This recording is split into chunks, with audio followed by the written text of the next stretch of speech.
Ô Arley, tá fazendo o que aí, cara? Eu tô dando uma analisada aqui nas coisas. Analisada não, vamos ali que tem um monte de pergunta top pra você responder que o pessoal mandou. É sério? É sério, vamos lá? Vamos embora. Chama a galera então. Vamos aí, gente. Vamos lá, galera, vamos lá. Vem com a gente. Vamos. Arley, o Moisés Silva perguntou aqui: existe alguma forma de saber se algum provedor possui CDN ou não? Fala, Moisés, tudo bem? Obrigado pela pergunta. Se você estiver dentro da rede do provedor, sim, tem como você descobrir. Você consegue, navegando em algum conteúdo que provê CDN, como YouTube, como Netflix ou algo nesse sentido, se você navegar pelo seu PC e entrar naquela barrinha lá, se você apertar o Ctrl F12 no navegador, vai abrir aquela telinha que ele mostra as navegações de serviço, né? Você vai conseguir identificar que o equipamento está dentro da rede do seu fornecedor, tá? Se você estiver fora da rede dele, se ele tiver um erro de roteamento, porque isso também acontece, você também consegue descobrir que o provedor tem CDN ou não, tá? Mas isso é um erro dele, porque normalmente quando você coloca um CDN na sua infraestrutura, você anuncia a sua rede ou os prefixos que estão atrás do seu AS para o CDN. E o CDN entrega o conteúdo que vem dele. Tá? Agora, quando você está fora desse provedor, você vai usar outros CDNs que estejam na internet ou do seu provedor que você está lá. Tá? Depende de como você está conectado.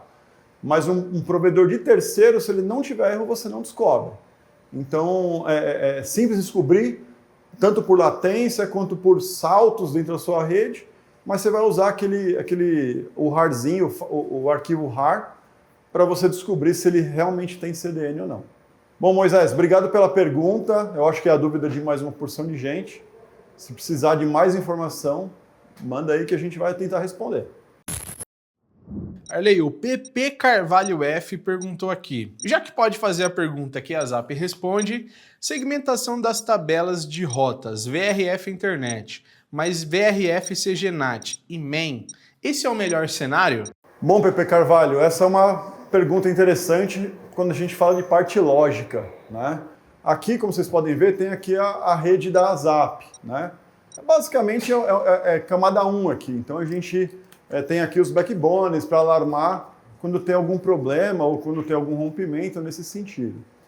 A sua pergunta, ela vai lá na camada de configuração, né? Então, quando você segmenta a sua rede em várias VRFs, né, usando o VRF de internet, que é para rede pública, a VRF de CGNAT, que é para clientes que têm CGNAT para eles saírem para a internet, e o MEN, que é a sua rede local, pode ser sua gerência, pode ser rede local, é uma boa prática, uma excelente prática, porque quando você segmenta a sua rede, você facilita o troubleshooting, ou seja, está com problema na internet, mas é um cliente que sofre CGNAT, ou é só a operadora, você já vai direto na VRF que trata desse recurso. Ah, não, é um serviço interno meu, então você vai no MEN, e assim por diante. Então você segmentar a sua rede, né? Mesmo tendo uma rede física muito parecida com a da Zap, que a rede da Zap hoje são vários anéis aí, com algumas estrelas no meio do caminho, logicamente facilita, porque você vai olhar um segmento da rede e não a sua rede como um todo. Muitas vezes, quando a gente começa o provedor, a gente está com tudo isso misturado. De novo, se funcionar é o que importa, mas conforme ela vai crescendo, né, essa sua sugestão de VRF Internet, CGNAT e MEN, a gente para provedores que são pequenos ou médios, né? Então, quando você se torna médio, já é uma ótima opção. Por quê? Para facilitar o seu troubleshooting, para você ter visibilidade da sua rede e para você saber exatamente onde pode ser que tenha o seu gargalo, tá? Então, assim, é uma ótima prática, continue assim e é isso aí. Muito obrigado pela pergunta. Arley, o Infomix Internet pergunta aqui. É uma pergunta bem longa, tá? Então presta atenção. Ótimo vídeo. Arley, tenho uma dúvida. Vê se tu consegue entender. Tenho meu ASN, uso IRR do TC, utilizo o RPKI, valido meus blocos anunciados, faço parte do MARS, enfim, faço a lição de casa.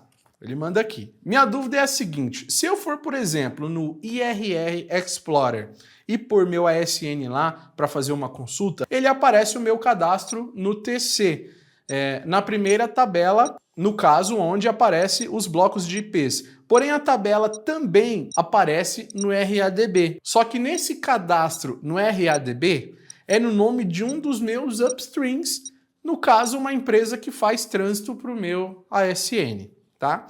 Isso nos blocos em IPv4. Nos blocos em IPv6 aparece também o meu cadastro certinho no TC. Porém, também aparece um cadastro no RADB de uma empresa que não tem nada contratado, né?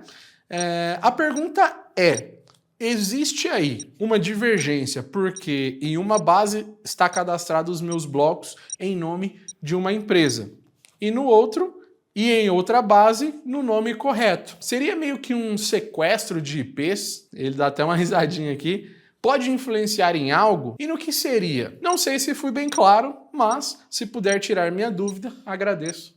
Abraço. Fomix, primeiro, obrigado aí pelo elogio, né? A gente fica bastante feliz.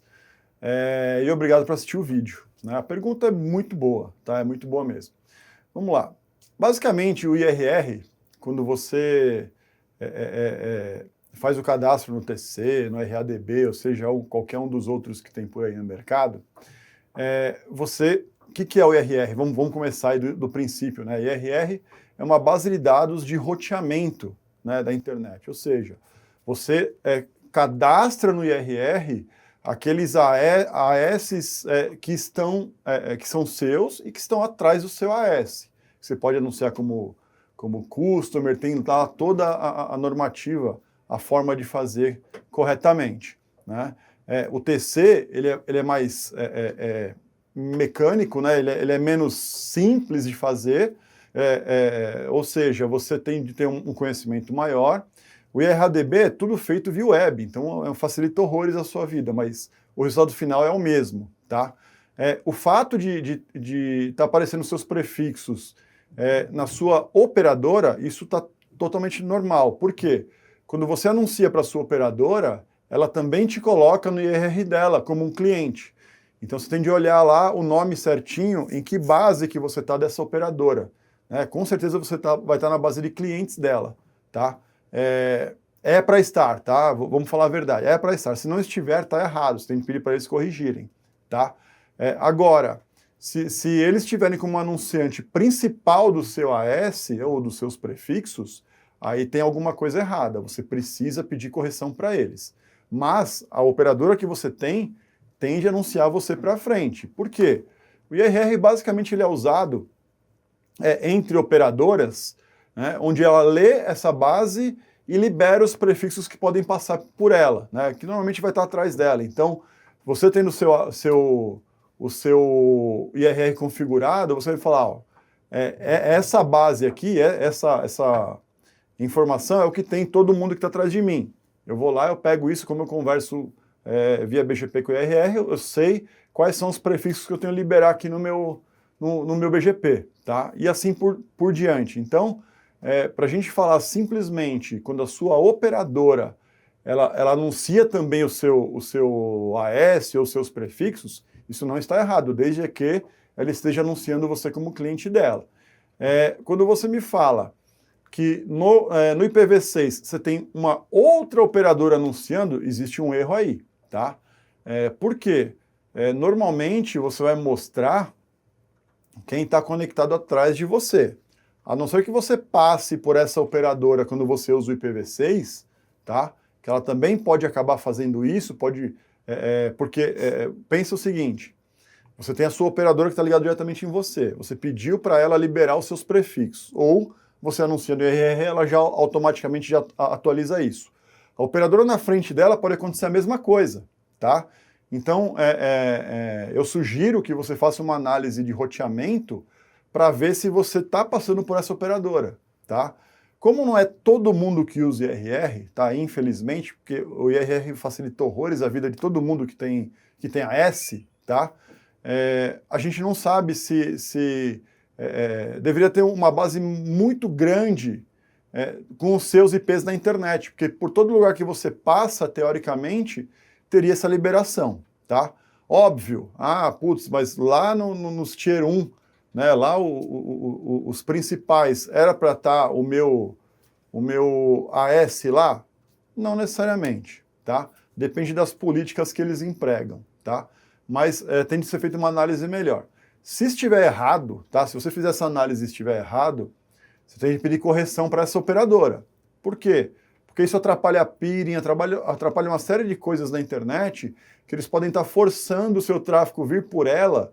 E se essa operadora, ou se esse cara que está anunciando o seu AS tiver um gargalo, algum problema nesse sentido, você vai ser obrigado a passar por ele e prejudica o seu tráfego, tá? Muito cuidado com isso. O RPKI veio para resolver esse problema, tá? Então, quando você fala que está de acordo com todos os processos, tudo certinho, se você tem o RPKI ele garante que você realmente é o dono daquele prefixo e você tem dono daquele AS e você tem os prefixos atrás de você, tá? Então, assim, o IRR é uma base que facilita, que ajuda, ele é o banco de dados de roteamento da internet, porém, o RPKI, sim, é o cara que foi desenhado e feito para garantir que você realmente é o dono daqueles prefixos, tá bom? Mas é isso, cara, assim, esse é o trabalho do dono do AS, tá? Infelizmente, a gente tem que ficar se preocupando com isso, porque pode ser que a gente tenha algum problema, né, em algum determinado destino, e é por causa desse tipo de anúncio de IRR que está te prejudicando, porque você está passando por algum lugar que ou está te bloqueando, ou não tem capacidade de tráfego para você passar por lá. Então, esse é o trabalho de formiguinha que todos nós, donos de AS, temos de ter, tá bom?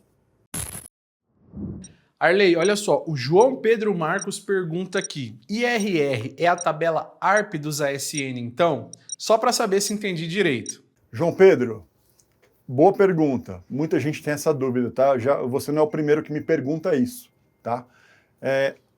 Tabela ARP é uma tabela que ela tem lá o IP e o MAC address de cada dispositivo, ou seja, essa tabela ela é montada para você descobrir qual dispositivo responde por aquele IP na rede, tá?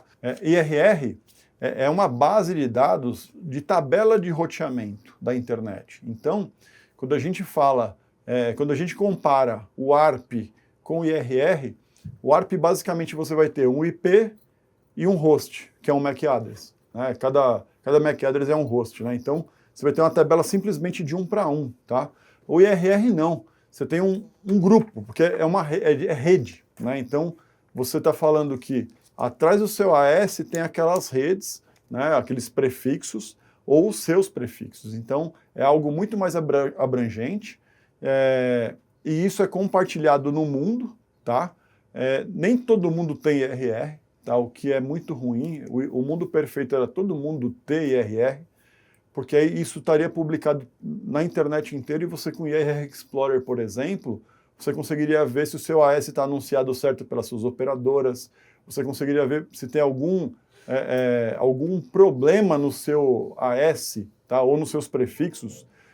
Quando a gente, aqui no Brasil, quando estava acabando o IPv4, nós herdamos um monte de IPs aqui da América Latina, herdamos IPs da África, e durante um período isso dava muito problema, tá? Porque você tinha esses IPs que você recebeu, esses IPv4 que você recebeu, e aí você ia entrar numa plataforma global, tipo Netflix, qualquer coisa da Meta, por exemplo, e você entrava com o idioma da onde inicialmente aquele prefixo foi desenhado. E até serviços nacionais aqui, você ia acessar e ele estava bloqueado. Por quê? Porque órgão governamental, por exemplo, tem firewalls que estava bloqueando por geolocalização. Então você teve um tempo de maturação, você tinha de ficar publicando, divulgando isso. Se todo mundo tivesse no IRR, isso seria automaticamente atualizado em questão de horas, tá? Mas como não é todo mundo que tem, então vamos ser simplistas aqui. Tabela ARP IP host. IRR é tabela de roteamento, ou seja, são redes inteiras mostrando onde elas estão conectadas, para quem que está divulgando o IP e quem está respondendo por elas. Tá bom? Obrigado pela pergunta. Arley, o Alex Oliveira pergunta aqui pra gente. Queria saber sobre a segurança do IPv6. Tem em minha residência e os IPs dos dispositivos, por serem alcançáveis, pode ter ataques direto como DDoS e ICMP? Eu fiz a configuração no firewall para a proteção. Funciona bem.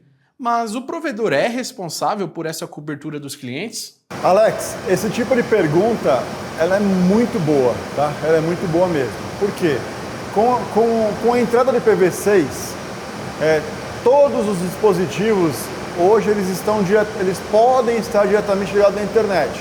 Ao contrário do IPv4, que a gente tinha lá um NAT e outras coisas por trás, o IPv6, todos os dispositivos podem estar diretamente na internet. Quando eu falo podem, é que inventaram ainda o DHCP para IPv6. Você tem o Slack, você pode usar ele para dentro, enfim. Porém, hoje, todo mundo tem de ter o cuidado de ter um firewall local, ou o seu roteador, ele tem de fazer bloqueios, tá? Porque o ataque pode vir direto para você, sim, tá? Isso é sem dúvidas, tá? Porém, hoje, você fazer um scan de uma rede IPv6 é muito mais complexo do que fazer um scan de uma rede IPv4, tá? Mas você pode estar com algum vírus, algum código malicioso que ele propaga o seu IP na internet, tá? Então ele já se anuncia como um IP vivo. Mas, tirando isso de lado, essa responsabilidade realmente você precisa ter, todos os usuários finais precisam ter. Então, o roteador precisa ter um bloqueio, ou um firewall ativado, ou um RA-Guard, alguma coisa precisa estar lá funcionando para poder fazer essa segurança. O provedor, ele não é responsável por isso, tá? Por quê? O provedor, ele te entrega um prefixo IP, né, IPv6, para você navegar e para você usar a internet. Alguns provedores, como a gente aqui na Zap, que nós temos um link que a gente entrega já com um anti-DDoS integrado, alguns provedores têm um anti-DDoS. E aí, ataques volumétricos grandes, ele consegue barrar. Mas alguns ataques que não são volumétricos, que são ataques para roubar informação, essa segurança é por parte do usuário final, tá? Então o provedor ele não tem essa responsabilidade, a operadora também não tem essa responsabilidade. Então muito cuidado. Hoje, com o IPv6, todo mundo tem de ter algum firewall, algum bloqueio de portas, alguma coisa na sua residência para você não sofrer esse tipo de ataque. Lembrando, o port scan, né, o scan de IPs IPv6, ele é praticamente impossível. Hoje eu não vou usar o termo impossível, eu vou usar improvável, porque nada é impossível. Mas você tem muito mais IPs para escanear do que na época do IPv4, tá? Então, assim, a segurança sempre vai ser por parte do usuário final, tá bom? Arley, mais uma aqui, ó, do Felipe Barbosa. Ele pergunta, queria um vídeo de como é feita a conexão do hack com o Pix fisicamente aí dentro da Zap. Felipe, eu lembro que eu te respondi isso, que a gente podia fazer um vídeo ali dentro. Então vamos lá mostrar como que é feito isso daí. Aí você vai ver na prática como isso funciona. Bom, acabamos de chegar aqui dentro do data center. Nós estamos aqui no corredor frio, é um pouquinho friozinho aqui, mas é natural, é normal. Bom, Felipe, quando você pede uma interconexão com o Pix Zap, basicamente você tem de ir lá no site, no Meu IX, você faz o pedido de interconexão com o Pix Zap. Aqui dentro, o que a Zap vai fazer, na verdade? Quando você faz o pedido lá no site, o IX, que é esse hack que está aqui do meu lado, eles vão mandar para nós a seguinte informação: interconectam a porta 10 e 11 do DIO para esse cliente que está fazendo esse pedido de interconexão. Aí a Zap, ela vai aqui no nosso DIO espelho, vai plugar a fibra e vai entregar no seu rack aqui dentro. né? Aí aqui dentro, você pega essa fibra, conecta no seu equipamento e inicia a fase de configuração. Então é algo que é bastante simples, bastante rápido, né? São alguns passos. Então, resumindo, você entrou no site no Meu iX, fez o pedido de interconexão. O iX mandou para a Zap quais portas do DIO vão estar disponíveis para a sua interconexão. A Zap passa essa fibra até o seu rack. No seu rack você pluga essa fibra no seu equipamento. E aí começa aquela parte de pré-configuração, quarentena, e aí segue o processo normalmente. Você está interconectado com o Pix Zap e está fazendo uso do maior iX do mundo, que é o iX de São Paulo. Outra forma, só para a gente terminar, mesmo que você não esteja aqui dentro do nosso data center, eu consigo fazer esse cross para a rua. E aí você pode interconectar com a gente aqui fora e faz aí essa fibra, você vai vir até aqui no nosso data center, a gente faz a fusão lá na rua e você vai estar interconectado também da mesma forma. Tomara que eu me faça entender, e é isso aí, é extremamente simples. Arley, olha só, o Olá Mundo New pergunta aqui pra gente. Mas tudo que o IPv4 tem, o IPv6 tem. Então por que eu vou entrar na fila para usar algo que já não entrega mais, sendo que já existe o IPv6, que já está disponível? Não tem lógica, já que são a mesma coisa e que a única diferença é o tamanho de IPs disponíveis e o tamanho de conexão, de 32 bits para 128 bits. Olá Mundo New. Vamos falar um pouquinho a respeito da diferença dos dois protocolos aí, tá? A sua pergunta é extremamente correta. Por que não usar só IPv6 e esquecer o IPv4, tá? Infelizmente, tem muitos serviços na internet que ainda só rodam IPv4, tá?